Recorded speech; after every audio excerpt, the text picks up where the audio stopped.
देखो आज हम पढ़ेंगे angle between a line and plane. वैसे ये टॉपिक जो है वो हमारे सिलेबस से कट है, तो जिसमें हमें एंगल फाइंड आउट करना होगा हम वो वाले सम छोड़ देंगे, और बाकी के जितने भी सम है हम उनको इक्वेशन जिसमें हमें फाइंड आउट करनी होगी किसी प्लेन की या लाइन की, वो वाले सारे सम करेंगे हम इसमें, ठीक है। लेकिन क्योंकि वो वाले सम समझने के लिए हमें इसकी थोड़ी बेसिक नॉलेज होनी चाहिए। वो क्या है कि अगर मुझे किसी भी एक प्लेन और एक लाइन के बीच में एंगल बनाना हो तो वो हम कैसे बताएंगे। देखो मान लो कि ये हमारे पास कोई एक प्लेन हो गया, ये एक प्लेन सरफेस है। अब ये मैंने कोई एक लाइन ले ली जो इसके साथ कोई ना कोई एंगल बना रही है। मान लो ये जो प्लेन वाला जो मैंने बनाया वो कुछ इस तरीके से, ठीक है, और ये लाइन है जो इस प्लेन के साथ कोई ना कोई एंगल बना रही है और मुझे ये एंगल ही फाइंड आउट करना है, ठीक है। अब मान लो इनके बीच में कोई एंगल बन रहा है थीटा। मैंने ये लिया है कि ये जो सरफेस है ना, ये मेरा कोई प्लेन का सरफेस है, ठीक है, इसके साथ ये लाइन कोई ना कोई एक एंगल बना रही है। इस एंगल को मैंने नाम दिया है थीटा टाइप से। तो मतलब मुझे ये थीटा एंगल फाइंड आउट करना है, ठीक है। तो ये थीटा एंगल मेरे पास में फाइंड आउट करने का तरीका क्या होगा। देखो हमारे पास जो पहले जो तरीके आए थे वो आए थे कि दो लाइनों के बीच एंगल कैसे निकाल सकते हैं, या दो प्लेन्स के बीच में भी जब हमने एंगल निकालना था ना, तो हमने उन प्लेन्स के ऊपर जो नॉर्मल थे ना, उन नॉर्मल्स के बीच का एंगल निकाला था। वही हमने बोल दिया था क्या कि वो उन्हीं दोनों प्लेन्स के बीच का एंगल है। मतलब जब हमने प्लेन्स के बीच में भी जब एंगल निकालना था ना, तो हमें दोनों लाइनों के बीच के एंगल का रूल अप्लाई करना पड़ा था। अब तो हमें एंगल ही लाइन और प्लेन के बीच में निकालना है। देखो अगर ये हमारे पास कोई एक प्लेन सरफेस है, ये इसके साथ कोई ना कोई एंगल बनाता हुआ जा रहा है और मुझे ये एंगल फाइंड आउट करना है। अब देखो इस प्लेन के नॉर्मल में कुछ होगा, ये नॉर्मल वाली लाइन है, ये प्लेन सरफेस है, ये इसके ऊपर नॉर्मल है, मुझे इन दोनों के बीच में एंगल निकालना है। तो वो मेरे पास देखो अगर ये टोटल एंगल 90 डिग्री का होता है तो ये बचा हुआ एंगल मेरे पास कितना हो गया, 90 डिग्री माइनस थीटा। ये प्लेन वाला सरफेस हो गया, ये मेरे पास क्या हो गया, ये नॉर्मल हो गया, ठीक है। मुझे इस लाइन का और इस प्लेन के बीच का एंगल निकालना है। तो मैंने देखा क्या कि देखो क्योंकि ये वाला एंगल मैंने इसको कोई थीटा नाम दिया है, हमें पता है कि नॉर्मल वाली लाइन प्लेन के साथ तो 90 डिग्री का एंगल बनाएगी। इट मींस कि इस नॉर्मल वाली लाइन का इस लाइन के साथ एंगल कितना हो गया, 90 डिग्री माइनस थीटा हो गया, क्योंकि पूरा कितने का था, 90 का। तो ये बचा हुआ एंगल तो 90 माइनस थीटा हो गया। इट मींस कि जब मुझे इस लाइन का इस प्लेन के साथ एंगल निकालना हो और अगर वो एंगल कोई थीटा हो, तब इस लाइन का उसी प्लेन के नॉर्मल के साथ एंगल क्या बनेगा, 90 माइनस थीटा।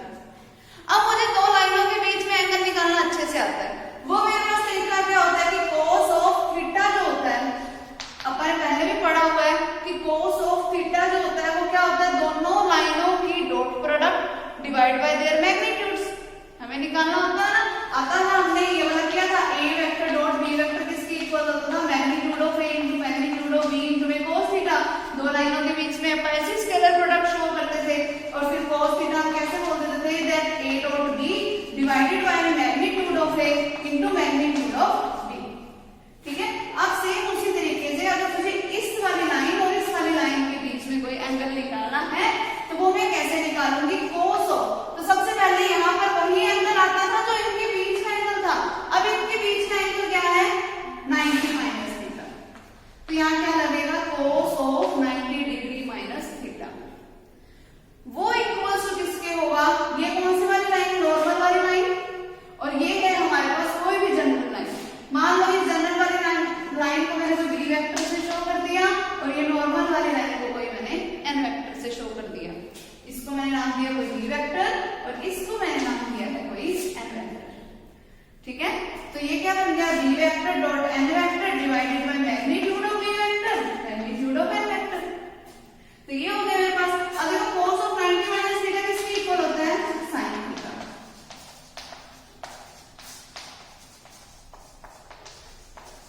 इसका मतलब क्या हुआ कि अगर मुझे कभी भी एक लाइन और एक प्लेन के बीच में एंगल निकालना है तो मुझे कौन से फॉर्मूले का यूज करना पड़ेगा, sin theta is equals to b vector dot n vector divided by magnitude of b vector into में मैग्नीट्यूड ऑफ एन वेक्टर। आगे समझ, ठीक है। ये है मेरे पास तरीका किसी भी एक लाइन और एक प्लेन के बीच का ये थीटा एंगल फाइंड आउट करने का। आगे समझ। फिर अगर हम बात करें कि अगर किसी केस में ये लाइन और ये जो प्लेन है वो एक दूसरे के पैरेलल हो जाए, अगर ये मेरे पास प्लेन है, ये मेरे पास कोई एक लाइन है, ये अगर लाइन और प्लेन एक दूसरे के पैरेलल हो जाए, अगर ये एक दूसरे के पैरेलल है तो तुम्हें पता है कि प्लेन के ऊपर कोई नॉर्मल भी होता है। देखो ये मान लो मैंने प्लेन का सरफेस छोड़ दिया, अब इस प्लेन के का ये जो सरफेस है ना, इसके पैरेलल कोई एक लाइन पड़ी है। मैं कंडीशंस की बात कर रही हूँ इसकी कि अगर कभी भी ये लाइन और प्लेन एक दूसरे के पैरेलल है, यही कंडीशन मैंने बोली, लाइन और ये प्लेन एक दूसरे के पैरेलल रहते हैं, ठीक है। और तो हमारे पास क्या हुआ कि इस प्लेन के ऊपर भी कोई एक नॉर्मल था, इस प्लेन के ऊपर कोई नॉर्मल था, जो नॉर्मल इस प्लेन के ऊपर है वही नॉर्मल इस लाइन के साथ भी होगा। मतलब इस नॉर्मल वाले वेक्टर ने प्लेन के साथ अगर 90 डिग्री का एंगल बना रखा है, तो अगर कोई एक लाइन मुझे प्लेन के पैरेलल ले रखी हो तो इसका मतलब ये है कि नॉर्मल वाली लाइन और जो हमारी लाइन कोई निकालना है जिसके साथ हमें एंगल निकालना है, वो वाली लाइन के बीच में एंगल हमेशा क्या होएगा, 90 डिग्री का होगा।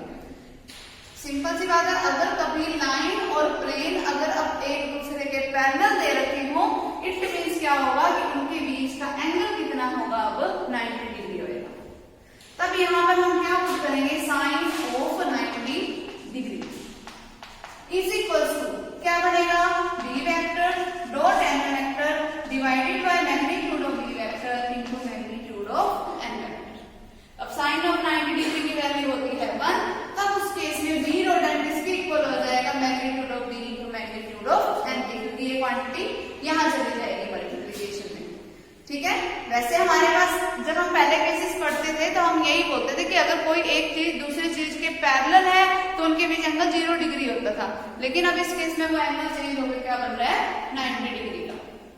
फिर अगर कोई हमारे पास दो लाइनें एक दूसरे के परपेंडिकुलर होती थी तब उनके बीच एंगल 90 डिग्री बनता था, अब उल्टा हो जाएगा।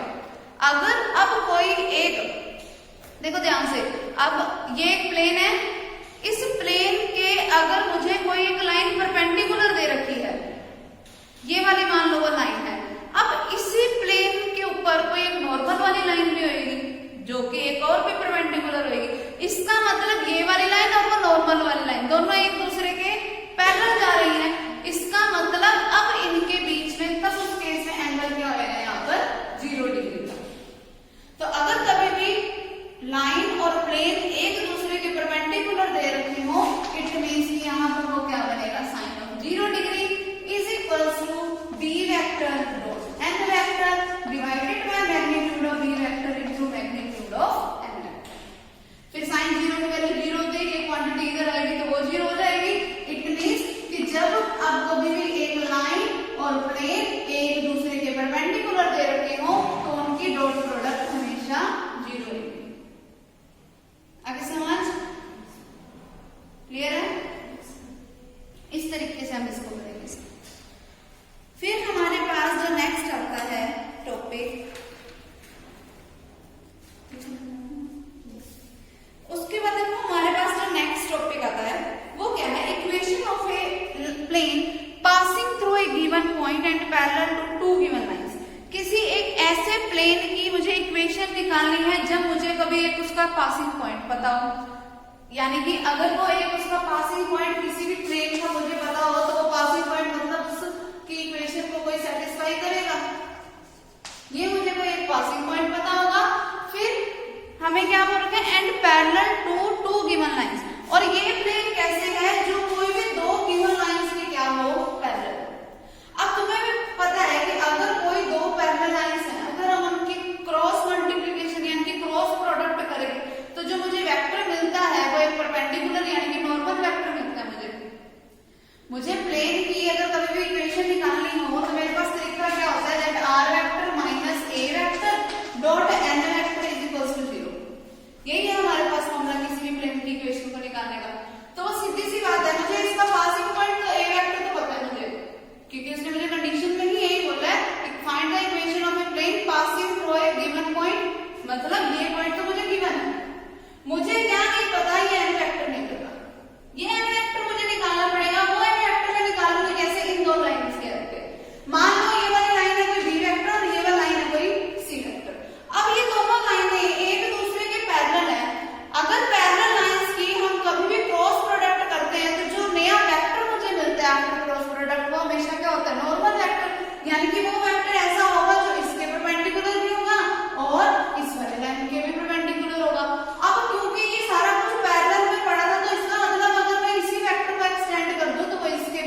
स्केलर, ये जो फॉर्म लिख रखी है ना इसमें, ये वाली R vector minus A vector B vector C vector, ये जो फॉर्म है इस फॉर्म को बोला जाता है स्केलर ट्रिपल प्रोडक्ट की फॉर्म। एक्चुअल में 12 चैप्टर में था ही तुम्हारा ये वाला टॉपिक, बट वो सिलेबस से कट हो चुका था तो मैंने तुम्हें बताया नहीं था। इसका मतलब स्केलर ट्रिपल प्रोडक्ट में क्या होता है कि फर्स्ट टर्म इस तरीके से ऐसे डॉट में आ जाती है, बाकी के दो ऐसे मल्टीप्लिकेशन में आते हैं क्रॉस प्रोडक्ट में, तब हम उसको ऐसे भी लिख सकते हैं। ठीक है, और एक चीज और भी सुन लो कि अगर मेरे पास ये सिंपल चल रहा है कि इसका मतलब इसके बाद ये आएगा, इसके बाद ये भी आएगा। अगर तुमने ये लिखा है बी सी, बी के बाद सी ही आना चाहिए, आर माइनस सी, तब भी एक ही बात है, रिजल्ट दोनों से सेम ही आएगा। आगे पीछे हम करते रहे लेकिन सीक्वेंस चेंज नहीं करना चाहिए, सीक्वेंस हमारा वही रहना चाहिए कि बी के बाद सी ही आना चाहिए, सी के बाद आर माइनस ए ही आए। ठीक है, फिर चाहे तुम सी को पहले पे ले आओ, बी फिर हमारा कहां चला जाएगा, लास्ट में चला जाएगा, क्योंकि सी के बाद मेरे बीच में क्या चाहिए, आर माइनस ए, ऐसे। फिर यहां पर वही, ये भी सारा कुछ आपस में सेम ही है। ओके, ऐसा भी कर सकते हैं। ये इसकी जनरल प्रॉपर्टीज थी जो कि इसमें आनी थी। अब ये सिलेबस से कट है तो ये वैसे है नहीं, ठीक है, बाकी वैसे जनरली है। और अब ना एक चीज और, अगर कभी भी ये स्केलर ट्रिपल प्रोडक्ट वाले फॉर्म हो हमारे पास, ये लंबा बढ़ाने की कोई जरूरत नहीं है कि तुम पहले बी क्रॉस सी निकालो, मतलब डिटरमिनेंट फॉर्म से वेक्टर निकालो और फिर जो नया वेक्टर आएगा उसकी डॉट प्रोडक्ट करो किसी आर माइनस ए के साथ। स्केलर ट्रिपल प्रोडक्ट का मतलब ही होता है, देखो नाम में ही आ रहा है स्केलर, मतलब मुझे तीन वेक्टर्स की इस तरीके से प्रोडक्ट करनी है कि मेरे पास आंसर क्या है, स्केलर। और वो स्केलर फॉर्म हमारे पास बनती कैसे है कि यहाँ पर सबसे पहले फर्स्ट रो में लिखे जाएंगे हमारे पास फर्स्ट वाले एलिमेंट्स, मतलब आर माइनस ए वाले लिखो पहले, ये मैंने आर माइनस ए वाले लिख दिए। ठीक है, आर माइनस ए, फिर आएगा मेरे पास बी वेक्टर जिसके खुद के भी कोई कोएफिशिएंट्स होंगे, b1 b2 b3, फिर सी वेक्टर लिख दो, c1 c2 c3, ये चीज और ये चीज बिल्कुल बराबर है। अब मुझे कोई बी क्रॉस सी नहीं करके दिखाना पड़ेगा पहले, फिर उसकी किसी इससे मल्टीप्लाई नहीं करके बतानी पड़ेगी, सीधा अगर तुमने ये लिख दिया तब भी वही रिजल्ट ही आएगा। ठीक है, सीधा भी एक ही बार में डिटरमिनेंट निकालो। ठीक है, 3-4 स्टेप्स कम हो जाएंगे ना इससे। ठीक है, यहाँ पर वैसे जब भी हम क्रॉस प्रोडक्ट करते हैं यहाँ पर तुम क्या लगाते हो, आई कैप जे कैप के कैप, आखिरकार उस आई कैप वगैरह की फॉर्म जब आती है, जब भी वेक्टर फॉर्म आती है तो हमारे पास आई जे और के में आंसर आएगा। वो जो नया वेक्टर हमें मिला उसकी हमें डॉट प्रोडक्ट इसी वेक्टर के साथ तो करानी थी, तो हमें पता ही है कि आई की आई वाले के साथ मल्टीप्लाई होगी। आई वाला कौन सा बनेगा, जब आर में से एक माइनस करोगे तो एक्स माइनस एक्स वाले बनेगा, तो बस उस आई की जगह पे मैंने क्या लिख दिया, सीधा ही एक्स माइनस एक्स। ठीक है, क्लियर है। उसके बाद देखो नेक्स्ट है हमारे पास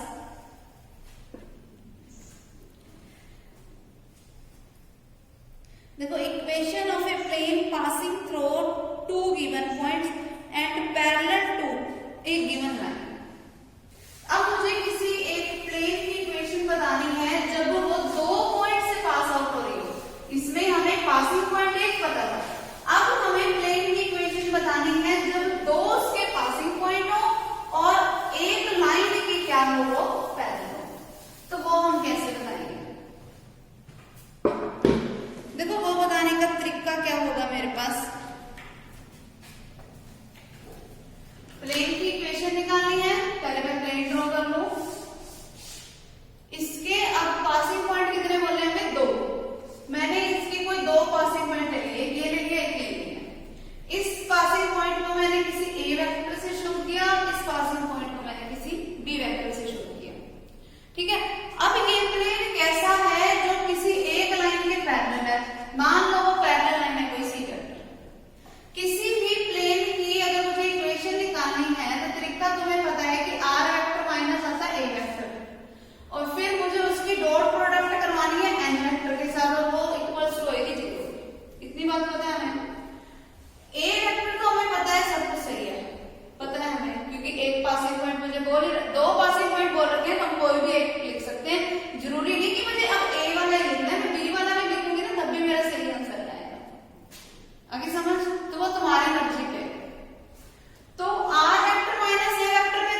साथ, और इसको जब हम सोल्व करेंगे तो हमारे पास क्या बनेगा, कोई n वेक्टर। आगे समझ?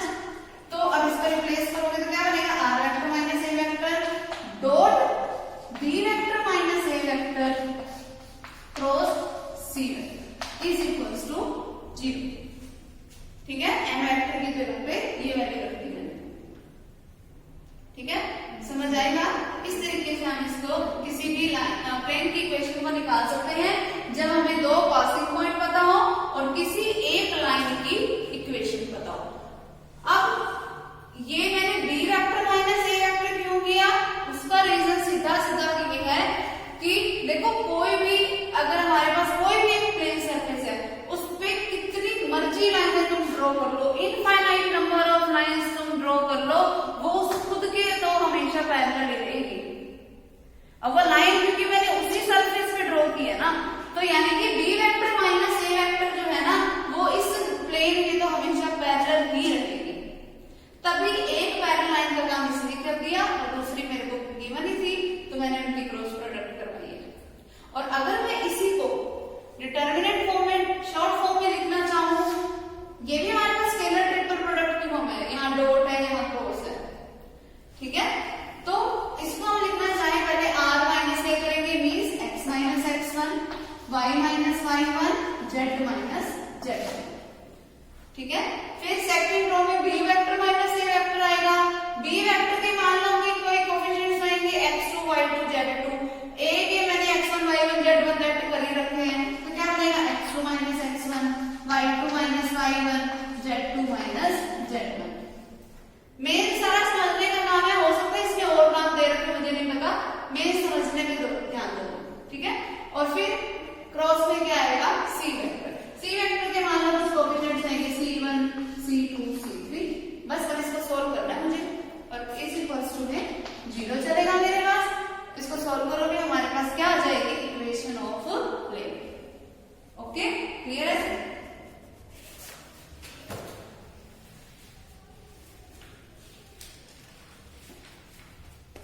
नेक्स्ट देखो, बस इसी के बेसिक में यही था। हम इसके एक्सरसाइज के सम स्टार्ट कर रहे हैं।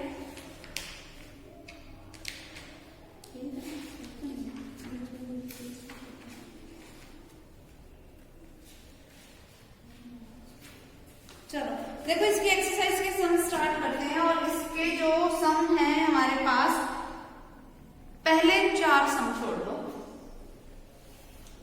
ठीक है, पहले 4 सम में या तो मुझे वो पैरेलल प्रूफ करके बताना है या परपेंडिकुलर प्रूफ करके बताना है, तो वो तो हमारे पास में पता ही है कि एंगल बताना है मतलब हमें, तो वो तो हमारे सिलेबस में है ही नहीं। पहले 4 सम छोड़ दो। वो लाइस वाला भी इसीलिए छोड़ा है क्योंकि वही बात ऐसी है कि उसके बीच में एंगल क्या हो जाए, 0 डिग्री हो जाए, इसका मतलब तो यही है। ठीक है, देखो 5th सम से अपन स्टार्ट करते हैं। Find the equation of the line passing through the point 3, 4, 1। मुझे किसी एक लाइन की इक्वेशन निकालनी है जिसका एक पासिंग पॉइंट है 3, 4, 1। लाइन की इक्वेशन निकालनी है, प्लेन की नहीं निकालनी। और लाइन की इक्वेशन निकालने का तरीका क्या होता है, r vector is equals to a vector plus lambda times of m vector. a vector मुझे पता है, m वेक्टर नहीं पता। m वेक्टर क्या होता है, उसी लाइन के डायरेक्शन रेशियोस। किसी लाइन की इक्वेशन निकालना, अपन लाइन की इक्वेशन निकालना पड़ा हुआ है ना, वो कैसे निकालते थे, r vector is equals to a vector plus lambda times of m vector, जिसमें a वेक्टर क्या था, इसी लाइन का कोई एक पासिंग पॉइंट जो मुझे गिवन है, और m वेक्टर क्या था हमारे पास, इस लाइन के कोई डायरेक्शन रेशियोस। मतलब अगर मुझे एक लाइन की इक्वेशन निकालनी है तो मुझे 2 चीजें चाहिए, एक पासिंग पॉइंट और एक उसके डायरेक्शन रेशियोस। पासिंग पॉइंट मुझे दे रखा है, मतलब मुझे निकालना क्या है, उस लाइन के डायरेक्शन रेशियोस निकालने हैं। ठीक है, समझ आई बात? फिर हमें आगे क्या बोला इसी में, and perpendicular to the plane. ये लाइन है कैसे, परपेंडिकुलर है, कौन से प्लेन के, 3x minus y minus 5 is equals to 0। अब देखो एक प्लेन है, ठीक है, मुझे बोल रखा है कि इस प्लेन के परपेंडिकुलर एक लाइन है, तो मैंने ये लाइन ले ली इस प्लेन के परपेंडिकुलर। अगर इस प्लेन के परपेंडिकुलर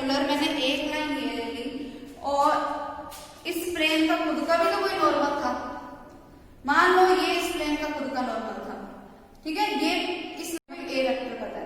अब देखो ये नॉर्मल है, ये हमारे पास ये परपेंडिकुलर वाली लाइन जो मुझे निकालनी है उसकी है। अब ये दोनों एक दूसरे की तो क्या हो गई, पैरेलल हो गई। ये दोनों नॉर्मल वाली लाइन और ये एक दूसरे के क्या हो गई, पैरेलल हो गई। अगर ये दोनों एक दूसरे के पैरेलल हैं, इट मींस कि इस नॉर्मल वाली लाइन के जो डायरेक्शन रेशियो होंगे उस लाइन की भी वही डायरेक्शन रेशियो आएंगे। अगर कोई दो लाइन है, अपन ने सारा बेसिक लाइनों वाला पढ़ा हुआ है, उसमें अपन यही पढ़ा था ना कि अगर कोई दो लाइनें एक दूसरे के पैरेलल हैं तो उनके डायरेक्शन रेशियोज हमेशा क्या आएंगे, सेम आएंगे। इट मींस कि जो नॉर्मल के डायरेक्शन रेशियोज आएंगे वही डायरेक्शन रेशियोज किसके हो जाएंगे, उस लाइन के। अब नॉर्मल के डायरेक्शन रेशियो देखो क्या है, 3x minus 5 plus 0z minus 5 equals to 0। और अगर मैं इसके कार्टेशियन फॉर्म को वेक्टर फॉर्म में चेंज करूं तो मैं इसको क्या लिख सकती हूँ, r vector dot 3i minus j plus 0k is equals to 5। इसी को अगर मैं वेक्टर फॉर्म में लिखूं तो मैं ऐसे ही लिख सकती हूँ। अपन किसी भी प्लेन कार्टेशियन फॉर्म को वेक्टर फॉर्म में चेंज कर सकते हैं। मतलब ये काम किसका कर रहा है, नॉर्मल वेक्टर का। तो यहाँ से मेरे पास n वेक्टर क्या आएगा, 3i minus j plus 0k cap. इसका मतलब नॉर्मल के डायरेक्शन रेशियोज क्या हो गए, 3 माइनस 1 और 0। अगर ये हमारे पास प्लेन था, ये कोई नॉर्मल वाली लाइन थी और ये वो वाली लाइन है जिसका मुझे कोई एक पासिंग पॉइंट 3, 4, 1 पता है, ये दोनों लाइनें एक दूसरे के पैरेलल थी, तो जो इसके डायरेक्शन रेशियोज है वही इसके डायरेक्शन रेशियोज होंगे। मतलब इसके लिए अब n वेक्टर का काम भी कौन करेगा, यही करेगा, 3 माइनस 1 और 0 करेगा। तो मेरे पास इस लाइन की इक्वेशन क्या हो गई, क्या है तरीका r वेक्टर निकालने का, पासिंग पॉइंट a वेक्टर जो कि क्या है मेरे पास 3, 4 और 1, मतलब 3i plus 4j plus 1k plus lambda times of m vector means 3i minus j plus 0k। और इसको सॉल्व करो, ये हमारे पास इक्वेशन हो गई। ठीक है,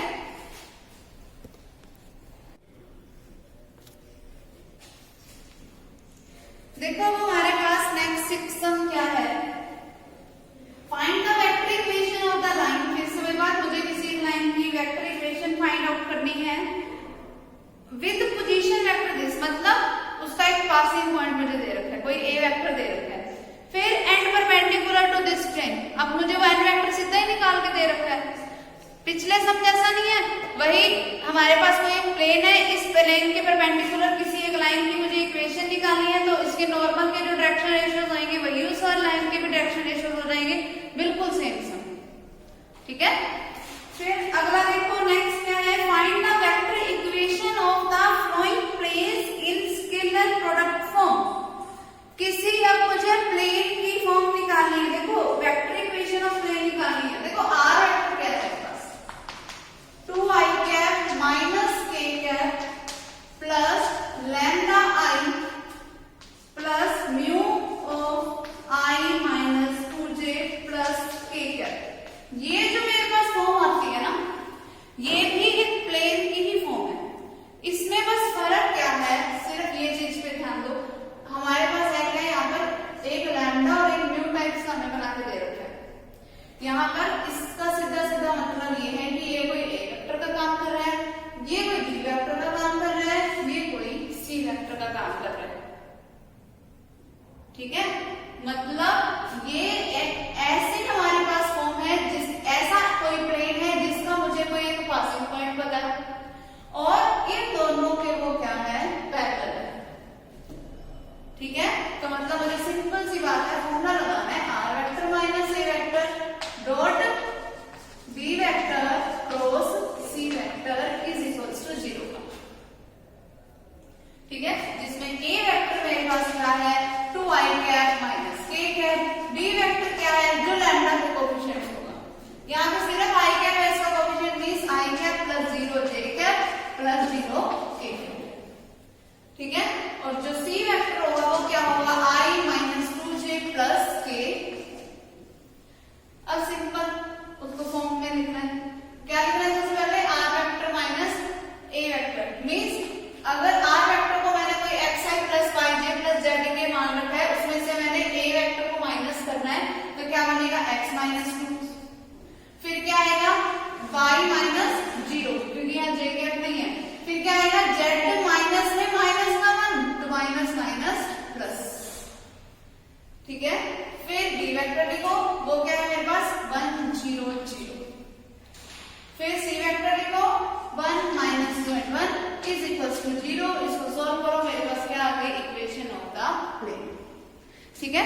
अब देखो इस वाले पॉइंट पे तो हमें ना ये फॉर्म सीधी बना के दे रखी थी, लैम्डा इनटू में I cap plus mu into में दिस वेक्टर, सीधी बना रखी थी। इससे जो अगला पॉइंट है ना उसमें हमने सीधा नहीं बना रखा, उसमें तो हम बनाएंगे कैसे, बिना एस टी वाले एक तरफ कर लेना, एस वाले एक तरफ कर लेना, टी वाले एक तरफ कर लेना, बस लैम्डा और म्यू की जगह पे एस और टी दे रखा है, बाकी कोई फर्क नहीं है, ठीक है।